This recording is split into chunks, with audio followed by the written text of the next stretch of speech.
ও মুহাম্মদ বাগালাকার মানুষ, নফসে লাওয়ামা যাদের হবে রে গোলাম, তাদের দিলের মধ্যে আল্লাহর ভয় ঢুকতে থাকবে। সে সব সময় নিজেকে সতর্ক করবে, সব সময় মনের মধ্যে আফসোস লাগবে, গুনার কাজ করার পরেও তওবা তার নসিব হয়ে যাবে। এরকম নফসওয়ালা বান্দা যারা হয়, আল্লাহর গোলামগুলা, মৃত্যুর আগে তাদের তওবা নসিব হয়, তারা আল্লাহর জান্নাতের মেহমান হইয়া দুনিয়া থেকে বিদায় নিয়ে যায়। তোমরা কি মনে করছো সফলতা টাকার মধ্যে? তুমি কি মনে করছো কয়েকটা বাড়ির মালিক হইলে তুমি সফল কাম হয়ে যাইবা? তুমি কি মনে করছো বড় ক্ষমতার অধিকারী হইলে তুমি সফল কাম হয়ে যাইবা?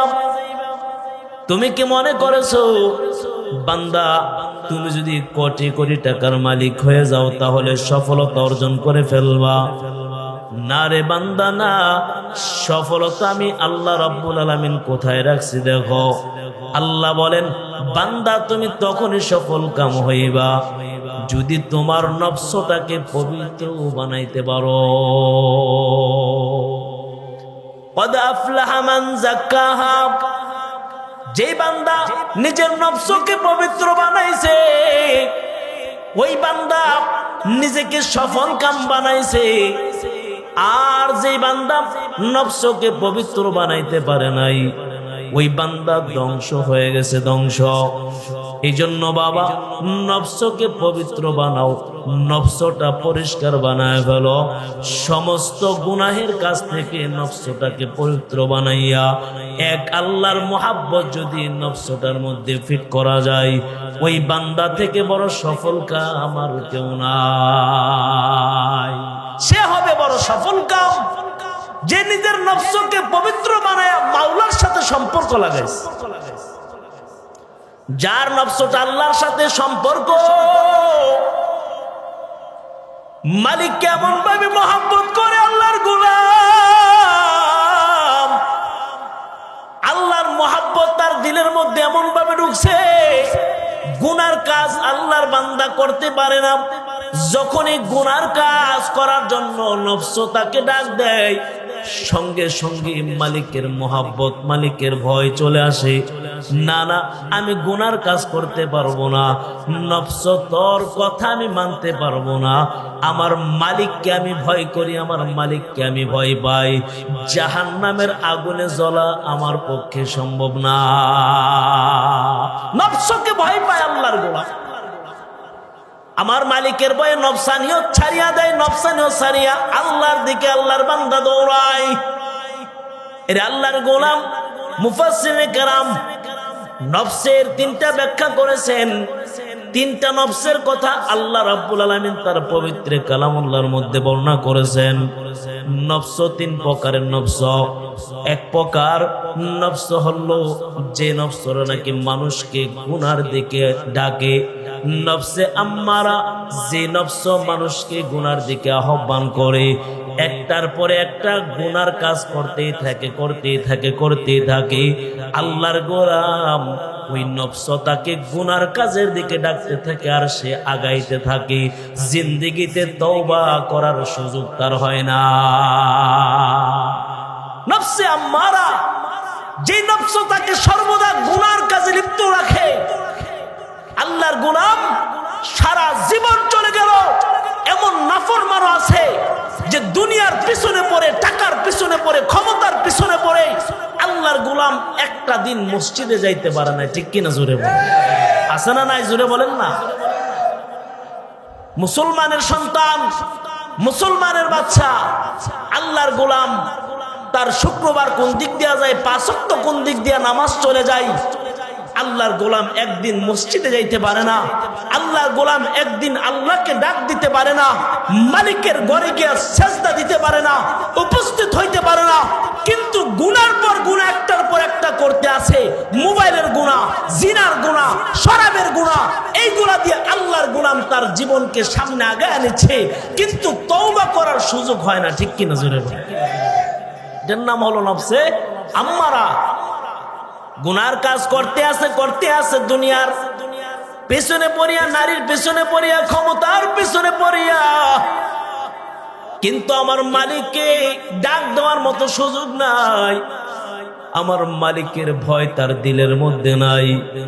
আল্লাহর গোলাম মৃত্যুর ভয় তার দিলের মধ্যে নাই।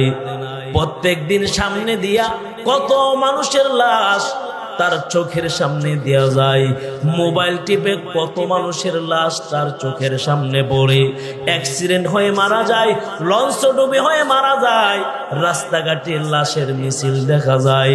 তারপরও নফসে আম্মারাওয়ালার দিলের মধ্যে এতটুকু ভয় হয় না, হায়রে আমি না জানি কোন দিন দুনিয়া থেকে বিদায় নিয়ে চলে যায়। এই ভয় তার দিলের মধ্যে হয় না। এর আল্লাহর গোলাম, এই নফসকে বলা হয় নফসে আম্মারা। যে নফস সবসময় তাকে খারাপের দিকে ডাকতে থাকে, খারাপ কাজ করাইতে থাকে। আল্লাহর গোলাম আর পিছনের দিকে আসার সুযোগ নাই। আল্লাহর গোলাম আস্তে আস্তে খালি গুনার কাজের মধ্যে বেশি বেশি বেশি বেশি অংশগ্রহণ করতে থাকে। গুনার গুনাহ ছাড়া এমন অবস্থা হয় মৃত্যু চলে আসে, তারপরও তওবার সুযোগ তার হয় না। এটা হলো নফসে আম্মারা, তাকে সর্বদা গুনার কাজের দিকে লাগায় রাখে, সব সময় গুনার কাজের দিকে দাবিত হয়ে থাকে। আরেকটা নফসের কথা কোরআনে পাকের মধ্যে আসছে, যে নফসটাকে বলা হয় নফসে লাওয়ামা। নফসে লাওয়ামা কাকে বলা হয়? বলে নফসে লাওয়ামা বলা হয় ধিক্কার জানায় যে নফস সর্বদা তাকে, যে নফস বিরক্ত করে, সব সময় তাকে সতর্ক করে, সব সময় তাকে ধিক্কার জানাই, হায়রে আমি যে গুনার কাজটা করে ফেললাম, আমি যে নাফরমানিটা করে ফেললাম, আমি যে আল্লাহ রাব্বুল আলামিনের অবাধ্য হয়ে গেলাম, কি কাজ করলাম। আল্লাহর গোলাম যদিও গুনার কাজ করে, তারপরে আবার রাত্রের বেলা তওবা করিয়া নেয়। গুনার কাজ করার পরে দিলের মধ্যে আল্লাহর গোলামের একটা ধিক্কার আসে, কি করলাম, আফসোস আসে, কি করলাম, আমি এই কাজটা না করলেও তো হইতো। বন্ধু বান্ধবের চক্রান্তে পড়িয়া শরাব খেয়ে ফেললাম, মদ খেয়ে ফেললাম, বাবা খেয়ে ফেললাম, যদি না খাইতাম তাহলে তো ভালো হইতো, আমি তো গুনার কাজ করে ফেললাম। আল্লাহর গোলাম মসজিদের বাইরে থেকে আল্লাহর গোলামের কানে নামাজের জন্য মুয়াজ্জিন ডাকে, আল্লাহ রাব্বুল আলামিন ডাকে। আল্লাহর গোলাম আজানের আওয়াজটা শোনার পরেও মসজিদে যায় না, কিন্তু দিলের মধ্যে এই আঁখে কি করলাম, মসজিদে গেলাম না, দুনিয়ার পেছনে পড়িয়া, টাকার পেছনে পড়িয়া মসজিদে যাইতে পারলাম না। আল্লাহর গোলামের দিলের মধ্যে ভয় হয়। এই নফসটা যার, তাকে বলা হয় নফসে লাওয়ামা। এটা হলো নফসে লাওয়ামা, তাকে সব সময় এরকম ভাবে সতর্ক করে, তাকে সব সময় আক্ষেপের মধ্যে রাখে, আরে আমি কি করলাম, গুনার কাজ করে ফেললাম। মুফাসসির কেরাম এই আয়াতের দুইটা ব্যাখ্যা করলেন, নফসে লাওয়ামার দুইটা ব্যাখ্যা করলেন। একটা হলো মুমিনরাও এই নফসওয়ালা হইতে পারে, আবার গুনাহগাররাও, নাফরমানেরাও, যারা বেঈমান তাদেরও এই নফসটা হইতে পারে। বলে যারা নাকি নাফরমান, গুনাহগার, যারা জাহান্নামের মধ্যে চলিয়া যায়, তারা ময়দানে মাশরে আল্লাহর আদালতে দাঁড়ায়া বলবে, হায়রে কি করলাম, আমি তো আমার দুনিয়ার হায়াতটাকে যদি আমি নেক আমল দ্বারা কাটাইতাম, আলেম ওলামাদের সোহবতে কাটাইতাম, আমি যদি আল্লাহর গোলামি করতাম, তাহলে তো জাহান্নামী হইতে হইতো না। এটা হলো তাকে ওই দিন সতর্ক করা হবে, ওই দিন সে আফসোস করবে। আবার মোমেন বান্দার ওই হালত হইতে পারে, আল্লাহর গোলাম যে জান্নাতের মধ্যে ঢুকছে, জান্নাতের মধ্যে ঢুকার পর আল্লাহর গোলাম আফসোস করতে থাকবে, কি করলাম, আমার বন্ধু দেখা যায় ভিআইপি পারসন জান্নাতুল ফেরদাউসে চলে গেল, আমি সাধারণ জান্নাতের মধ্যে ঢুকে রইলাম। যদি আমি দুনিয়াতে আর একটু ভালো কাজ করতাম, যদি আমার আমলটা আর একটু বাড়ায় দিতাম, আমার জিকিরটা যদি আর একটু বাড়ায় দিতাম, নেক আমলটা যদি আর একটু বেশি করতাম, তাহাজ্জুদের নামাজটা পড়তাম, তাহলে আমিও তো জান্নাতুল ফেরদাউসে যাইতে পারতাম। আউলিয়ারা কারেও আকবা ইখতিয়ার জাহেলারা কারে দুনিয়া ইখতিয়ার মাইলে মোমেন সোয়ে মোমেন মিশাওয়াত মাইলে কাফের সোয়ে কাফের মিশাওয়াত এক জামানা সোহবতে বা আউলিয়া বেহতরা সুসদ সালাত আত বেরিয়া এর আল্লাহর গোলাম ও মোহাম্মদ বাগালা কার মানুষ নফসে লাওয়ামা যাদের হবে রে গোলাম তাদের দিলের মধ্যে আল্লাহর ভয় ঢুকতে থাকবে সে সব সময় নিজেকে সতর্ক করবে সব সময় মনের মধ্যে আফসোস লাগবে গুনার কাজ করার পরেও তওবা তার নসিব হয়ে যাবে এরকম নফসওয়ালা বান্দা যারা হয় আল্লাহর গোলামগুলা মৃত্যুর আগে তাদের তওবা নসিব হয় তারা আল্লাহর জান্নাতের মেহমান হয়ে দুনিয়া থেকে বিদায় নিয়ে যায়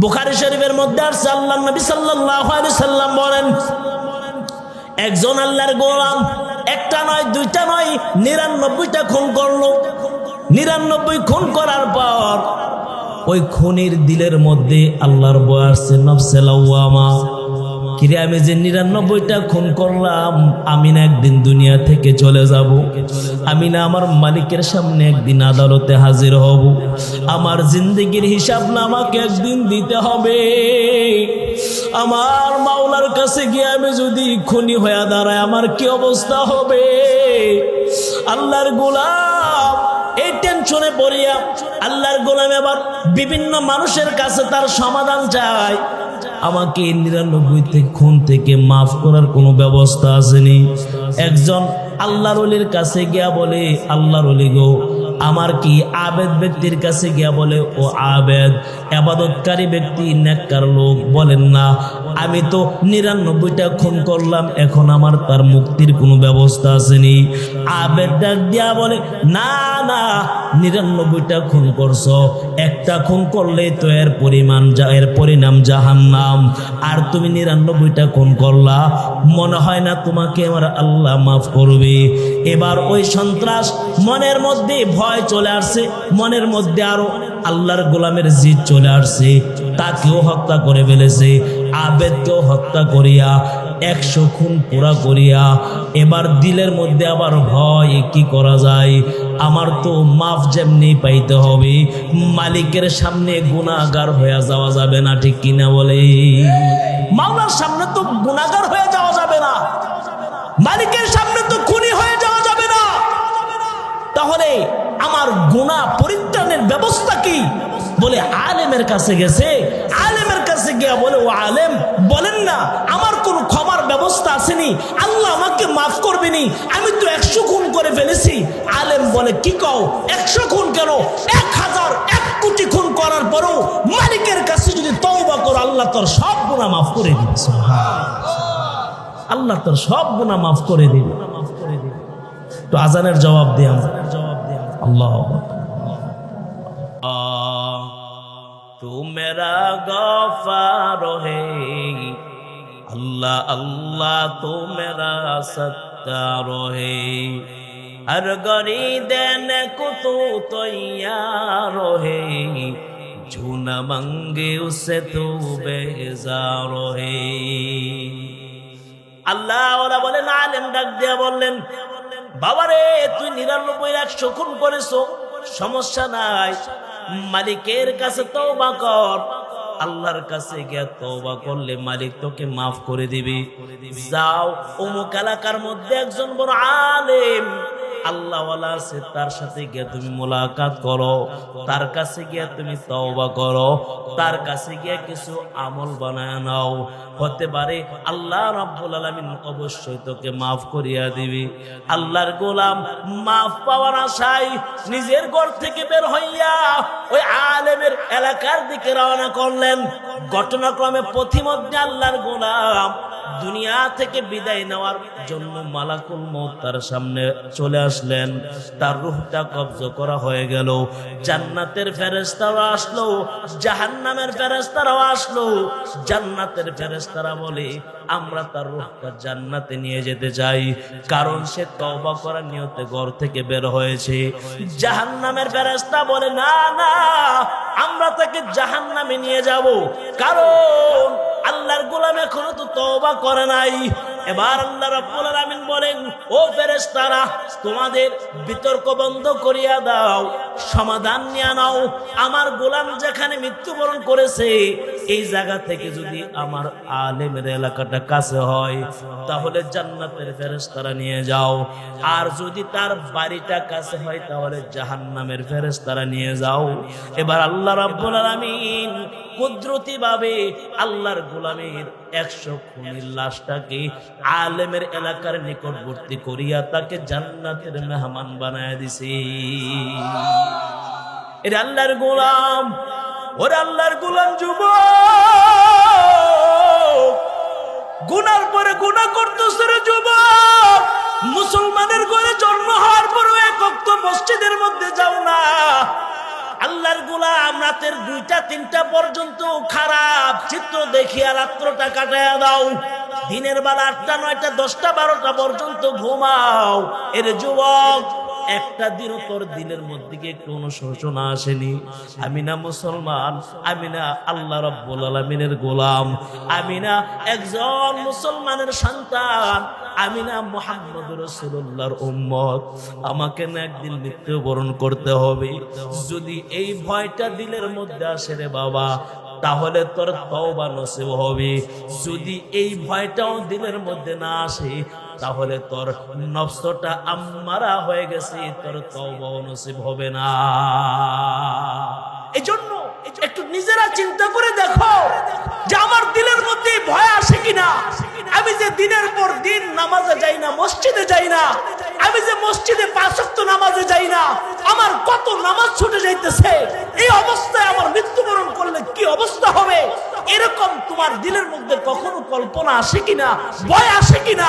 যদি আসে তোর তওবা নসিব হবে, না আসলে তওবা নসিব হবে না, বেঈমান হয়ে জাহান্নামে যাইতে হবে। ঠিক কিনা? জোরে বলো। এর আল্লাহর গোলাম, এই জন্য নফসটাকে নফসে কমপক্ষে লাওয়ামা বানাও।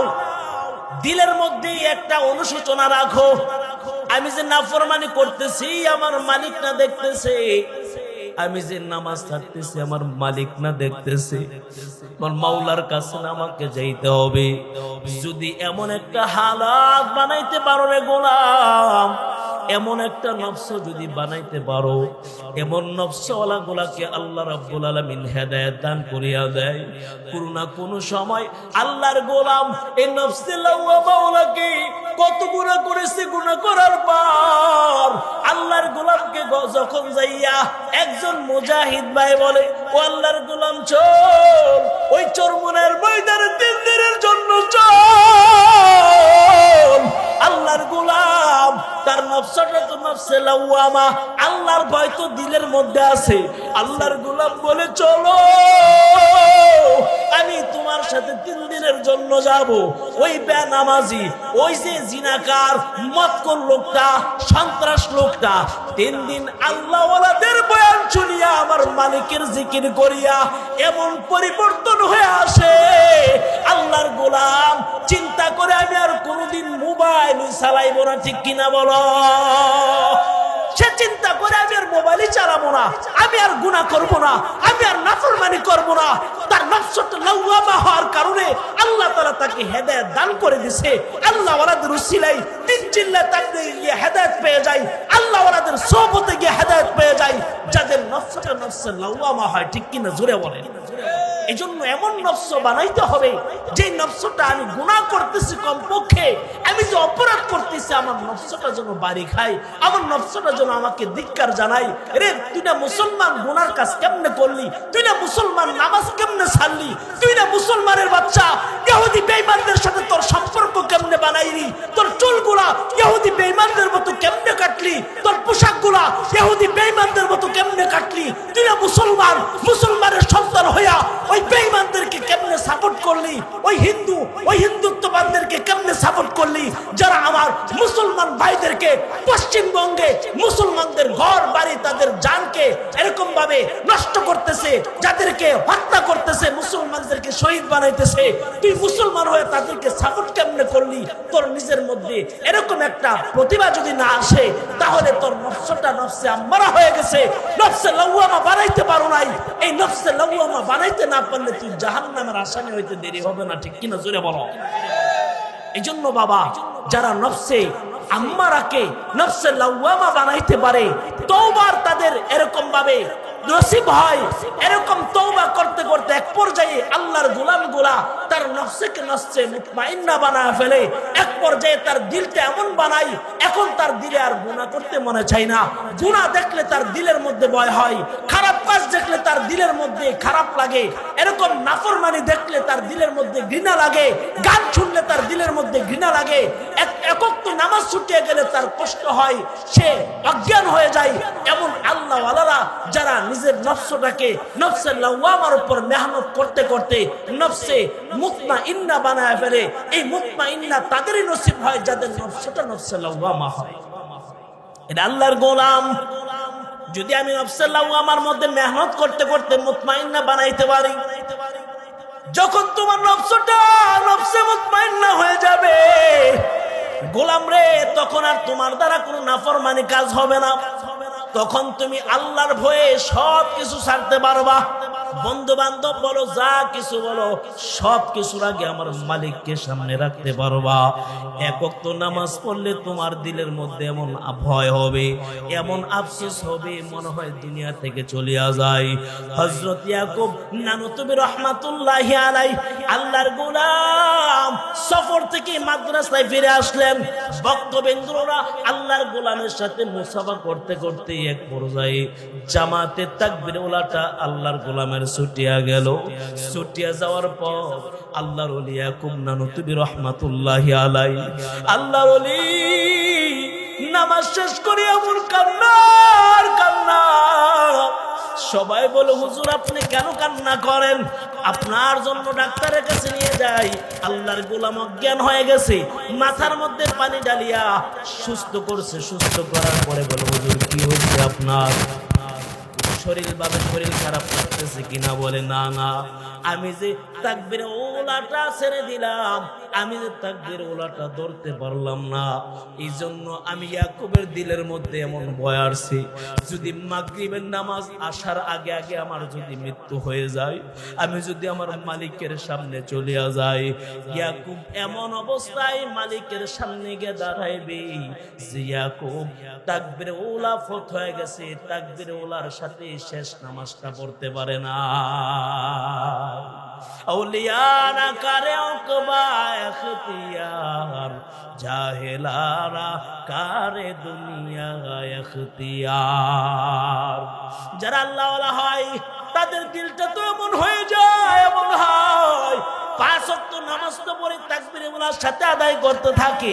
আল্লাহর গোলামগুলা দুনিয়ার চিন্তা থাকে না, দুনিয়ার পেরেশানি তাদের দিলের মধ্যে নাই।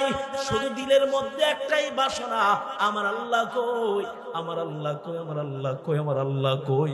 আমার মালিককে কেমনে সন্তুষ্ট করতে পারবো, আমি কেমনে আমার মালিকের সন্তুষ্টি নিয়ে দুনিয়া থেকে যাইতে পারবো। এই আল্লাহকে পাওয়ার জন্য তারা আল্লাহওয়ালাদের কাছে যায়, আল্লাহওয়ালাদের সোহবতে চলিয়া যায়। নফসে মুতমাইন্না বানানোর জন্য, নফসে আম্মারা থেকে লাওয়ামা বানানোর জন্য আল্লাহওয়ালাগণ বলেন, ও আল্লাহর গোলাম, তোমার নফসটাকে যদি নফসে লাওয়ামা অথবা নফসে মুতমাইন্না বানাইতে চাও, কেমনে বানাইবা? বলে, সোহবতের দ্বারা তোমার নফসটা নফসি মুতমাইন্না হবে। কিসের দ্বারা? জোরে বলেন। সোহবতের দ্বারা। আল্লাহওয়ালাদের সোহবত, আল্লাহওয়ালাদের সাথে সুসম্পর্ক রাখার দ্বারা, আলেম উলামাদের সাথে সুসম্পর্ক রাখার দ্বারা, আলেম উলামাদের সাথে এরকম মহব্বত রাখার দ্বারা, আল্লাহ ওয়ালাদের কাছে যাওয়ার দ্বারা, তাদের কাছে নিজের হালত শোনানোর দ্বারা, তাদের কাছ থেকে এরকম আমল নেওয়ার দ্বারা, সকাল সন্ধ্যা জিকির, 5 ওয়াক্ত নামাজ, মিথ্যা কথা বলবা না, আল্লাহ ওয়ালারা যে সবকগুলা দেয় এইগুলা যদি আমরা সঠিকভাবে আদায় করতে পারি, তাহলে আমাদের এই নফসটা, যে নফসটা নফসে লাওয়ামা পর্যায়ে আছে, এই নফসটা নফসে মুতমাইন্না হয়ে যাবে, আল্লাহর সাথে এক সম্পর্ক হয়ে যাবে। নফসটাকে নফসে মুতমাইন্না আমরা সবাই বানাইতে চাই তো ইনশাআল্লাহ। কারা কারা চান? নারায়ে তাকবীর। আল্লাহ আমাদের সকলকে নফসে মুতমাইন্না, কমপক্ষে নফসে লাওয়ামা বানাইতে পারি, আল্লাহ তৌফিক দান করেন, সকলে বলে আমিন। যেন গুনাহ করার পরেও দিলের মধ্যে একটা ভয় আসে, আরে আমি তো গুনার কাজ করে ফেললাম, তওবা যেন আমার নসিব হয়, মৃত্যুর সময় যেন তওবা করে দুনিয়া থেকে যাইতে পারি, ঈমান নিয়ে দুনিয়া থেকে যাইতে পারি, এরকম একটা নফস আল্লাহ আমাদের সকলকে দান করেন, সকলে বলে আমিন। আরো জোরে বলেন না আমিন। এজন্য ভালো কাজ করব না মন্দ কাজ? ভালো কাজ করলে মজা লাগলে মনে করবেন নফসর একবারে শেষ, নফস আপনার নফসে আম্মারা হয়ে গেছে। আর যদি খারাপ মন্দ কাজ করার পরে যদি মনে করেন আরে মন্দ কাজটা করে ফেললাম, এটা তো কাজটা ভালো করি নাই, তাহলে মনে করবেন তওবার সুযোগ হবে, আল্লাহ আপনাকে তওবা করাইবে, মৃত্যুর আগে তওবা করে দুনিয়া থেকে যাইতে পারবো।